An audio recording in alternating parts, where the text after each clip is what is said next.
చేవెళ్ల నియోజకవర్గంలో బీఆర్ఎస్ ప్రచారం జోరుగా సాగుతోంది. బీఆర్ఎస్ ఎంపీ అభ్యర్థి కాసాని జ్ఞానేశ్వర్ ముద్దిరాజ్ కు మద్దతుగా మాజీ ఎమ్మెల్యే రోహిత్ రెడ్డి ప్రచారం నిర్వహించారు.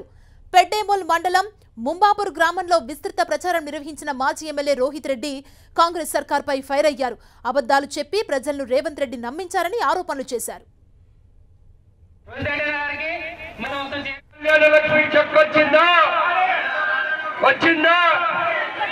నేను మీ బిడ్డ ఎమ్మెల్యే ఉన్నప్పుడు నెలకొకసారి ప్రతి ఆడబిడ్డకు పిలిచి పెళ్లి చేసుకున్న వాళ్ళకు 1,116 ఇచ్చేటండి. అవునా? ఇప్పుడు పోయింది అది కూడా. ఇక చదువుకున్న వాళ్ళకు స్కూటీలు ఇస్తాను కదా. స్కూటీలు ఎంతమందికి ఇచ్చిండు? స్కూటీలు ఇచ్చిండ ఎవరికైనా? సైకిళ్ళు కూడా నీకు శాత కాలేదు. ఇక మనకు యువతకు ఎంతకి ఇస్తా అన్నాడు? 500కి ఇస్తా అన్నాడు. నేను మొన్న బచ్చిరాబాద్ మండలం తిరుగుతున్నా. అయితే ఊర్లో అమ్మలందరూ సిలిండర్లను రోడ్డు పైన పెట్టుకొని కూర్చున్నారు.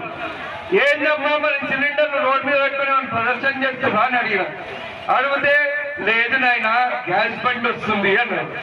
అవునా, ఎంతకి ఇస్తుండు గ్యాస్ అని అడిగిన అంటే సచ్చినోడు ఆ నోట్ల మన్ను పోయా వాడు 500కి ఇస్తా అన్నాడు. 1000 రూపాయలు తీసుకుంటున్నాయన వీడు అని చెప్పి